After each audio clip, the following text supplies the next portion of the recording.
You'll remember, of course, that we were told an extension to Article 50, that March Brexit date, that wouldn't happen. We were told for quite a while by people in the cabinet that the whole idea of a transition after leaving, that wouldn't happen. And now another of those cards has fallen. We were told that the European elections to the European Parliament would not happen, and the government has had to concede they are going to go ahead.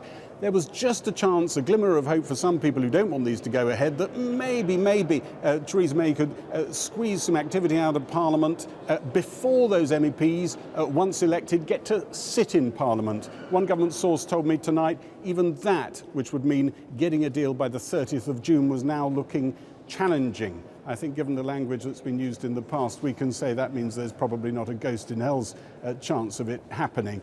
Those talks between the Labour frontbenchers and Conservative ministers are still going on, and I'm told that the whispers from the room are that they feel as though they are reasonably constructive, and it's looking like there could be further talks very soon. Sounded a bit like they might carry on into tomorrow. I'm also hearing that there is intensive work going on in Whitehall to work out an exhaustive ballot approach to the future relationship with the EU, which could well mean eliminating the bottom candidate that doesn't seem to make it through, so that Parliament is forced, in a way, to change its normal procedures and come out with a majority for something. One other thing that's going on tonight, maybe even right now, we're not 100% sure, it could be in a room around Parliament, is Graham Brady, the head of the 1922, the Tory backbench committee, speaking to Theresa May and conveying to her that if she doesn't set an early date, earlier than she plans, for her departure, then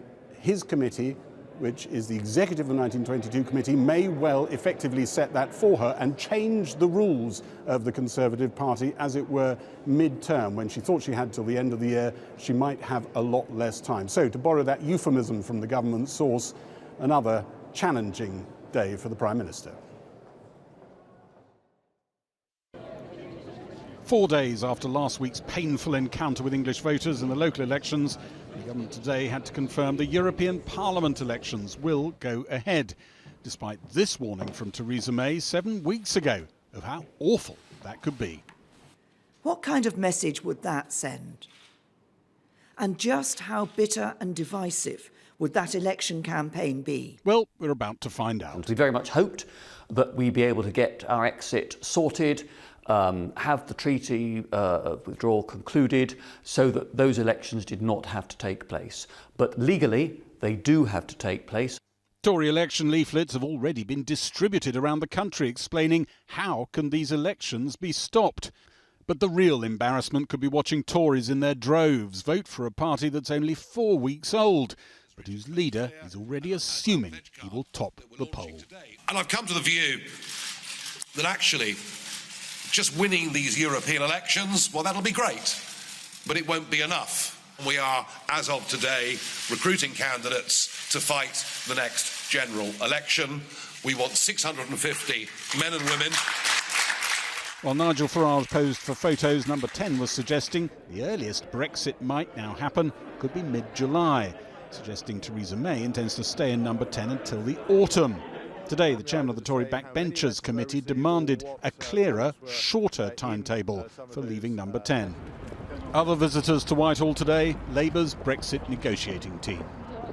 Talks have been going on for some time, as you know, but I think the time has now come, sort of crunch time, when the government's got to decide whether it's serious about significant changes capable of actually delivering a majority in the House of Commons, and we're going to be pressing them hard on that this afternoon. Talk of Labour trying to dilute Theresa May's Brexit deal is firing up some Tory Brexiteers to new levels of anger and impatience. I don't know why we're messing around with the Labour Party. I mean, I'm not opposed to cross-party working in principle. You know, I support it. I do quite a lot of it on select committees. But working with Jeremy Corbyn in this regard to, counter our manifesto is just something which I don't understand, and it should be stopped. And you suspect an awful lot of Tory MPs, a critical mass, agree with you? I think there's an incredible amount of unhappiness here. I think we're going around in circles. We're going around in ever-decreasing circles, and we've got to stop it. As those cross-party talks continued, in Brussels, some raised the spectre of Britain never leaving the EU at all. Now we start fearing that there will be no Brexit, that they will stay in the end. That will be a very difficult member for the European Union. By comparison to Egyptian Sphinx, the British Parliament, that by comparison to the British Parliament, the Egyptian Sphinx are open books. Either they stay or they will leave. If they stay, they stay. Okay. If they leave, they leave. Prince Charles has arrived in Berlin to give a speech expressing his hope that strong ties between Britain and Germany continue, whatever the future brings. The outline shape of the future relationship with the EU still anything but clear. Gary Gibbon reporting there. Well, Conservative MP Charles Walker is the Vice Chairman of the party's 1922 committee and joins us from Westminster.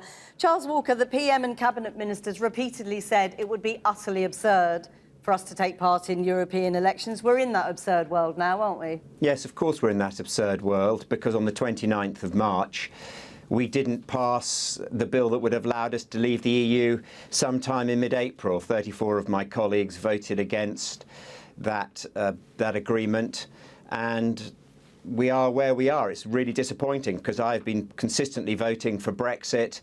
I had hoped we would have left by the 29th of March, but a number of my colleagues decided they were happier for some reason with us staying and prolonging this agony. So clearly, in your view, the blame lies with those 34 colleagues. No, I think the Prime Minister is right to take her share of the blame, because that's the type of woman that she is.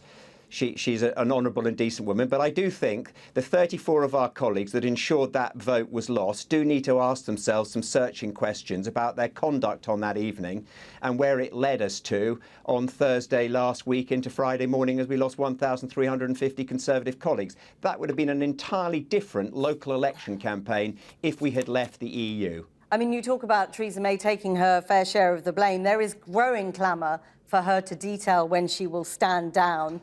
Is the message from backbenchers, do you think, that if she doesn't set a date soon for her departure, they'll take the matter on themselves? Well, look, there's lots of conversations going on, but what I'm concerned about is the Prime Minister stands down without delivering Brexit. The problems don't go away for the new Prime Minister, and maybe we defenestrate another Prime Minister within 2 or 3 months, then another one, then another one.